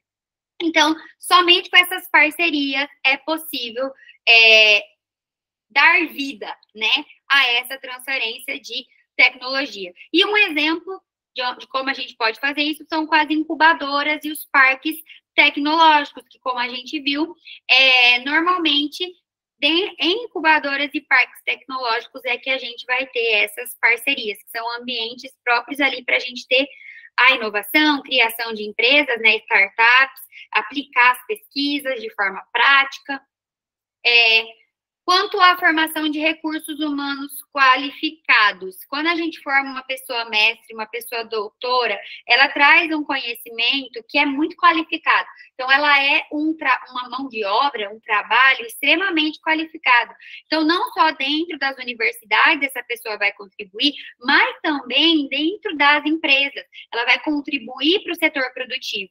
Então, empresas grandes, multinacionais, elas sempre têm um setor de pesquisa e desenvolvimento onde tem mestres e doutores ali, a maioria dos pesquisadores é muito qualificado, e por isso, por causa desse alto nível de conhecimento desse profissional, elas conseguem desenvolver tecnologia o tempo todo, produtos novos, e aí gira a economia e gira o país. Quanto à internacionalização e colaboração global, é o que eu falei para vocês desse contato que o Brasil faz com o exterior. Então, quando a gente publica nas revistas o que a gente descobriu, uma pessoa lá de fora vai ler e vai ser beneficiada pela ciência que a gente descobriu, mostra que a nossa ciência é de alto padrão, né? Mostra aí, dá um crédito para o que a gente produz, mas também facilita essa transferência de conhecimento por exemplo, entre mim, que sou do Brasil, e a pessoa que está lá fora, tá? E existem pesquisas de fomento à pesquisa, como os fundos, que eu falei para vocês, as leis de inovação e os órgãos de financiamento, sendo os principais CAPES e CNPq a nível nacional, tá? Sobre a política industrial, econômica, tecnológica e de trabalho, que é a PIET. Essa política é essencial para o desenvolvimento sustentável e competitivo no Brasil, porque é uma política justamente focada em indústria, economia, tecnologia e trabalho. E qual que é o objetivo dessa política pública, tá? Promover a inovação, aumentando a competitividade entre as empresas. Se você aumenta a competitividade, você gera emprego, gera renda, gira a economia do país e o país cresce, tá? Por isso que é industrial, econômica, tecnológica e de trabalho. Então, gera oportunidade de trabalho, desenvolvimento tecnológico, gira a economia do país e também melhora ali a competitividade industrial, tá? Mas o que é, de fato, a PIET, tá? São várias políticas públicas focadas nessas 4 áreas aqui no Brasil. Então, o primeiro objetivo dela é promover a inovação, aí como a gente já viu, como que a gente promove a inovação? Estimula a criação e aplicação das novas tecnologias. Com as novas tecnologias, eu implanto uma coisa nova, eu vou produzir uma coisa diferente, eu vou ter competitividade entre as empresas, que é o segundo ponto. Com essa competitividade, eu vou precisar de mais funcionários, então vou gerar emprego, vou gerar renda e vou desenvolver o sistema de forma sustentável, tanto economicamente, social e ambientalmente, porque existem leis e regras que falam que você tem que fazer isso de forma sustentável nesses 3 aspectos, e se você não cumprir, não tem como continuar, então você vai beneficiar dessa forma também. Qual que é a relação dessas políticas com a pós-graduação? Porque para você poder executar essas políticas, você precisa de gente qualificada. Então, você precisa de pesquisador qualificado para você inovar na tecnologia, para você ter transferência de tecnologia, você precisa aí dessa parceria indústria-empresa. Para você ter essa parceria, você vai gerar emprego, porque você vai ter vagas ali para os pesquisadores, e eles vão transformar o que antes era só conhecimento científico em aplicações práticas que vão poder ser vendidas, beneficiam a indústria, giram a economia do país, também acaba se voltando em benefícios à sociedade, tá?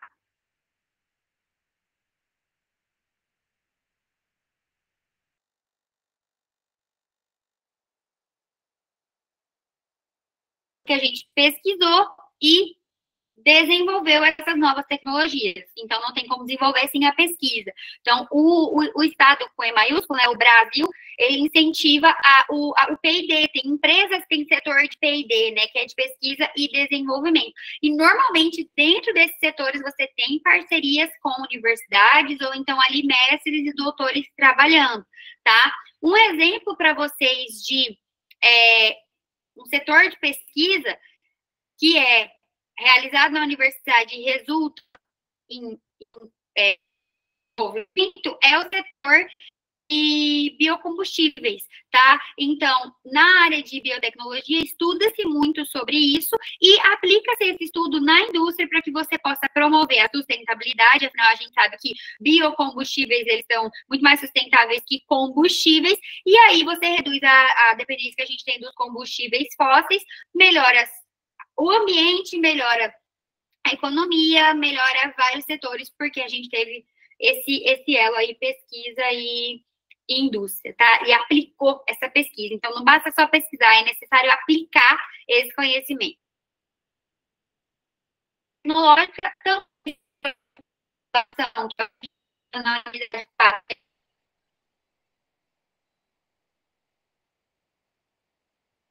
você só consegue o título de doutor se você inventar algo novo. Você não pode falar sobre algo que já existe, tá? Pode ser uma vírgula que você mudou do que já existe, mas tem que ser algo novo. Quando a gente precisa inovar, a gente vai criar soluções normalmente, tá? Então, por exemplo, nas universidades o pessoal tem pesquisado muito sobre inteligência artificial, e isso tem gerado muita inovação na parte ali de desenvolvimento de sistemas para automatizar processos, para analisar dados, e isso beneficiar as empresas, otimizando algum problema ali, né, otimizando algum processo, aumentando a eficiência desse processo e, consequentemente, aumentando os lucros, aumentando, ou então reduzindo os prejuízos, né, tanto ambientais, como às vezes dos próprios funcionários, às vezes no quesito saúde, ou no quesito ambiente, tá? Então, sempre otimizando de alguma forma. Quanto à transferência de tecnologia, como a gente já falou, a maioria das universidades hoje tem parcerias, tá? Isso através de incubadoras e parques tecnológicos, e sem isso, é impossível quase que essas inovações cheguem ao mercado de trabalho. Se a gente não tem essa parceria, a gente vai acabar guardando isso para si, e aí não vai valer de nada ter feito ciência se não tem aplicação ou divulgação do que foi descoberto. Quanto à formação dos recursos humanos qualificados, a gente viu que é essencial que a gente tenha a qualificação, né? Tem ali os mestres, os doutores, como a gente está falando aqui de pós-graduação. Então, a pós-graduação vai dar um alto nível de conhecimento técnico, vai dar habilidade de pesquisa, vai dar ali uma expertise num determinado assunto para que essa pessoa pesquise uma determinada coisa, encontre ali uma tecnologia, uma solução, enfim, e isso vai ser fundamental para a inovação. Algumas políticas públicas de apoio, né, nas pós-graduações, a gente tem os incentivos fiscais, aí a gente volta nas leis que a gente já comentou, programas de cooperação internacional, como hoje, como a gente falou, né, sobre os nossos desafios, a gente não tem, mas a gente já teve, né, o que faz? Manda o estudante para o exterior, para ele pegar conhecimento e trazer inovação para a gente qualificar a mão de obra humana, né, qualificação humana, não só mão de obra, mas qualificar o ser humano, né, intelectualmente também. Então, existem esses programas. E como as nossas relações internacionais, a gente já viu que é extremamente importante essa colaboração internacional e a globalização e essa interdependência, então eu tenho coisas que você não tem, então um depende do outro, tem um impacto gigantesco na ciência, tecnologia e inovação. A gente tem acesso a recursos tecnológicos, por exemplo, ou às vezes financeiros, ou às vezes são conhecimentos que a gente acessa e vice-versa, que talvez são essenciais para aplicar, para conseguir desenvolver ali uma inovação. Quando a gente participa dessas cooperações, a gente coloca o Brasil num cenário onde ele é visto com bons olhos para a ciência internacional, e isso propicia o nosso desenvolvimento também. Quando a gente está com ela internacional, a gente isso permite a gente conseguir acessar recursos financeiros que talvez não estariam disponíveis aqui, recursos de ser humano, né, de ser humano qualificado ali para tecnologia, né, recursos lá ver que tipo de solução que foi adotada em outro país que pode ser adotado aqui também.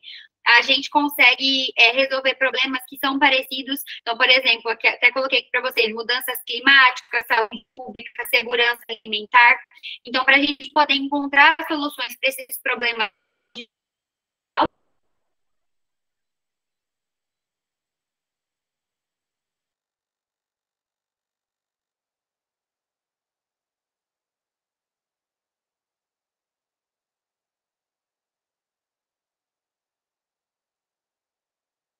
são fundamentais, por exemplo, aqui ó, na área de biotecnologia, saúde e energia.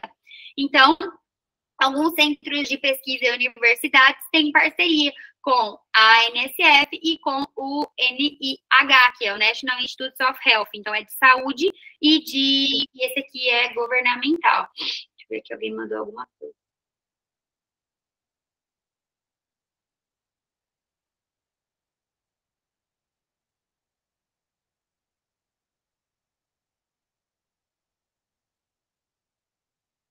E aí, galera?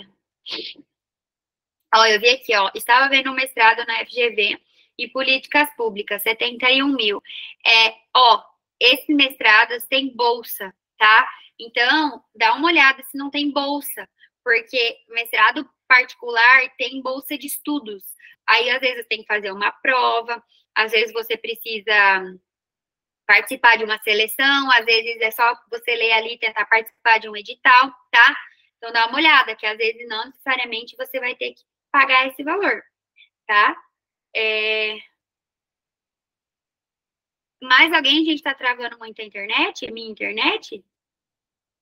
Ou já voltou? Já voltou, porque eu falei aqui, ela respondeu. Vou voltar aqui. Então, essa parceria... Porque a minha internet também tá oscilando, professor. Tá o quê? A internet aqui também tá oscilando. Eu acho que é porque vai começar a chover, aí tá ventando bastante aqui. Tá bom. Então, por exemplo, a parceria com essa de saúde, né, com essa instituição governamental, a parceria do Brasil com a União Europeia tem vários programas focados, por exemplo, em energia renovável. Eu, quando estava na graduação, tive a oportunidade de fazer um estágio na Alemanha. Só que a gente estava em 2021, que teve bem no início de 2021, vocês lembram que fechou as fronteiras 2 vezes, né? Em 2020, aí abriu de novo, aí ameaçou de fechar, de dar o boom da Covid de novo, e aí fecharam novamente por um tempo em 2021. Nesse segundo fechamento, era quando eu estava para fazer o seletivo para ir para a Alemanha, então daí cancelou tudo. Fiz só a primeira etapa, daí não teve mais. Mas eu tive uma oportunidade de ir, por exemplo, para a Europa, e era energia renovável. Era focado nisso, o estágio era em pesquisa, era um estágio em pesquisa. Eu estava na graduação na UFMT, e foi através da UFMT que eu tive uma indicação, um professor me indicou, e aí a gente fazia as entrevistas lá para ver qual pessoa de qual universidade do Brasil iria. Hoje tem 2 colegas meus que estão na Alemanha, foram fazer estágio nessa área, estudavam engenharia de controle e automação, um deles foi efetivado e o segundo deles estava para ser efetivado, tá? Então, está acessível para nós participar desse tipo de programa, e é para isso que esses acordos existem, tá bom? E lá também eles estudam bastante mudanças climáticas e tecnologia da informação. Então, tem programas específicos para financiar esses projetos, e a parceria do Brasil com a China tem crescido, especialmente nas áreas como a tecnologia, que a gente sabe, né? A China, quando se fala em tecnologia, é um dos países que é lembrado, energia e agricultura. Quanto à participação do Brasil nas redes globais, então, redes globais são alguns países aí que participam, né, de um determinado grupo. Então, essas redes de políticas de inovação, a gente tem a OCDE, que é a Organização para a Cooperação e Desenvolvimento Econômico, o Brasil é membro, tá?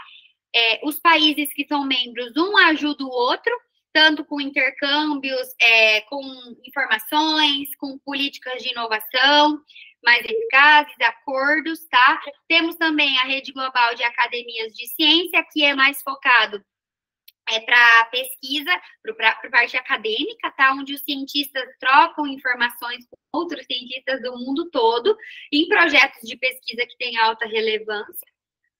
Alguns programas de mobilidade acadêmica, vocês esses dias receberam, né, um comunicado para vocês fazerem mobilidade acadêmica. Então, vocês estão estudando parte da graduação e fazem parte em outro país. Tem bastante gente que foi colega meu que foi para Portugal, pelo menos uns 3 que eu me lembro. 1, 2, 4. 4 pessoas que eu me lembro foram, por exemplo, fazer 6 meses em Portugal. 6 meses da graduação.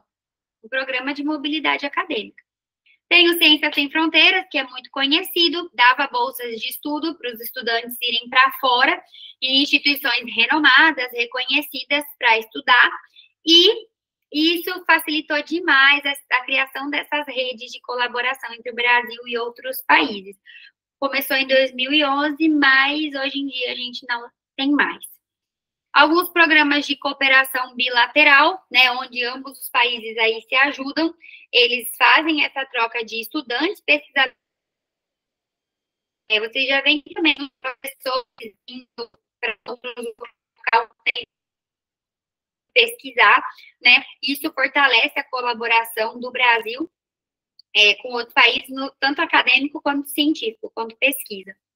E essas relações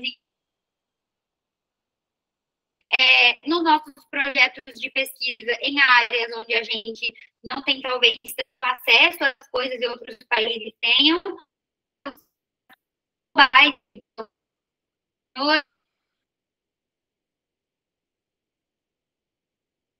a gente vai lá fora buscar tecnologia, eles contam para a gente, né, e a gente traz para cá. Capacidades, então a gente desenvolve mentes capazes, né, de melhorar nossa ciência.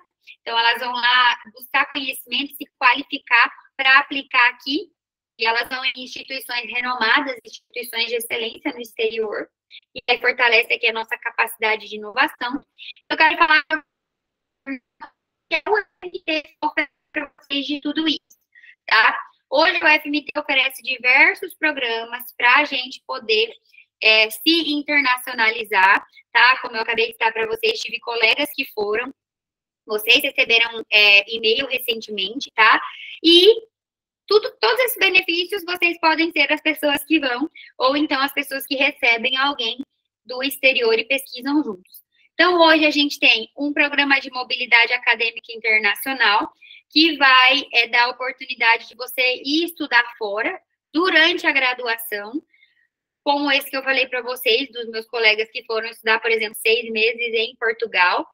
Tem o Programa Institucional de Bolsas com Iniciação Científica, que é o PIBIC.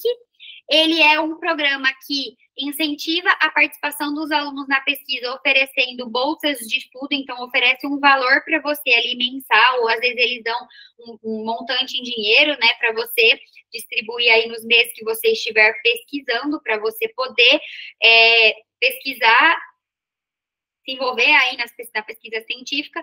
Esse PIBIC, ele tem tanto nacional como internacional, a maioria das pessoas acessa o PIBIC de forma nacional, mas ele tem também de forma internacional, onde você faz essas parcerias com universidades estrangeiras. Então, você tem um projeto de pesquisa, onde você desenvolve esse projeto em parceria com uma instituição estrangeira. Não necessariamente você vai para lá, mas você desenvolve em parceria. Então, vocês estão pesquisando sobre a mesma coisa ao mesmo tempo, tá? Um programa de doutorado sanduíche no exterior, então você faz parte do seu doutorado na UF, parte em uma instituição fora do Brasil. O programa de mobilidade internacional de docentes, então, os professores da UFMT, eles vão para fora para trocar experiência, trocar conhecimento com os professores de fora, nas universidades de fora, e voltam para cá com essa bagagem para contribuir na qualidade do ensino e da pesquisa da UF. Programas de cooperação bilateral, então a UFMT possui acordos de cooperação bilateral, então a UF coopera com a instituição de fora, a universidade de fora coopera com a gente. Esses programas são tanto focados em graduação quanto em pós-graduação e servem para realizar intercâmbio no campus de Várzea Grande da FAENG. A gente já teve alunos de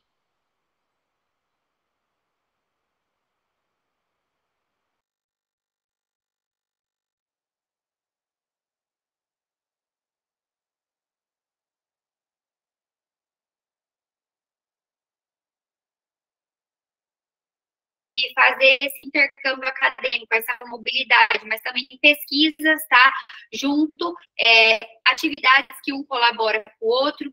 Tem o Erasmus+, também, que é oportunidade para os alunos e os professores participarem de intercâmbios e de projetos com universidades, especificamente agora europeias, tá? Então, a própria União Europeia vai financiar esse programa, porque ela quer internacionalizar a ciência e promover, então, um conhecimento acadêmico de excelência. E, gente, participar desses programas é muito enriquecedor, porque você vai se desenvolver profissionalmente, intelectualmente, pessoalmente, né, e dar capacidade de inovação e colaboração no ambiente acadêmico, tanto agora quanto depois, quando você for para o mercado de trabalho. Pesquisa programas. vocês podem ver no próprio site da UFMT, aqueles que estão com editais abertos, como que você faz para se inscrever, para vocês tentarem participar. Pode ser que na primeira vez que você se inscreva não dê certo, na segunda não dê certo, mas pode ser que uma hora dê certo. Eu conheço gente que participou do Ciências Sem Fronteiras, conheço gente, como eu falei, que foi para o exterior, conheço professores que estão atualmente no exterior, tá? Então, é possível e é palpável. E você só vai saber se vai dar certo tentando, tá? E é um crescimento gigantesco. Então, aproveitem as políticas públicas que vocês têm com acesso a só esticar a mão, né, para vocês pegarem, estando dentro da UFMT. E hoje, a maioria, acho que quase 100% do que é oferecido para o presencial é oferecido também para o EAD. Então, vocês também podem ter acesso a isso, ok? E aí, gente, essas são as referências da nossa aula. Acabo usando mais algumas complementares, mas eu coloco aqui as principais para vocês. Como eu comentei com vocês, para não esquecer, preencher a lista de presença.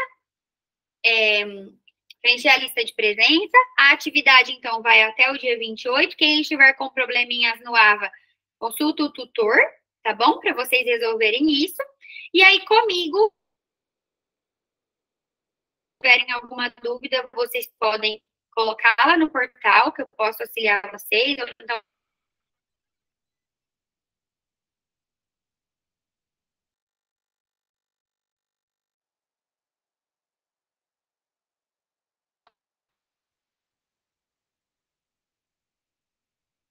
voltei. Eu vi que eu caí aqui. Ok? E aí, pessoal, vocês podem, então, consultar o tutor, tá? Se ele me contata, caso seja necessário. E vocês podem entrar em contato comigo também. Eu vou colocar aqui no chat o meu e-mail, gabriela.galeassi@ufmt.br. Ok? Se vocês precisarem, se vocês tiverem dúvidas, até, às vezes, uma insegurança, alguma coisa,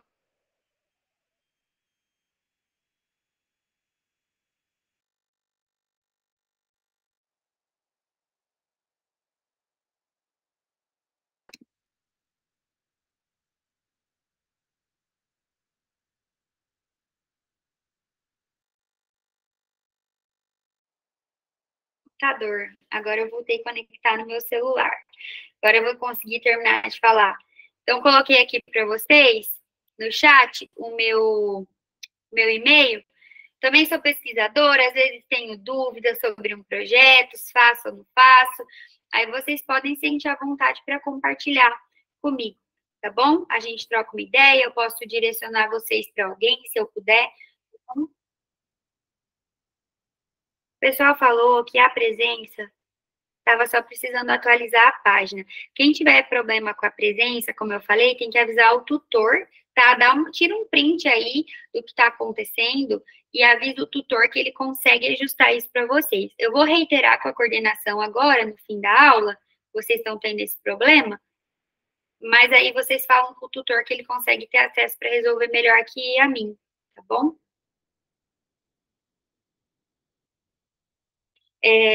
Então é isso, gente. Obrigada aí pela atenção de vocês.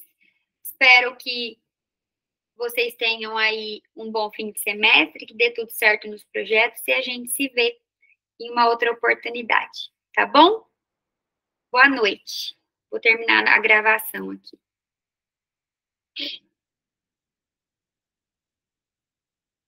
Quer falar? Pode falar.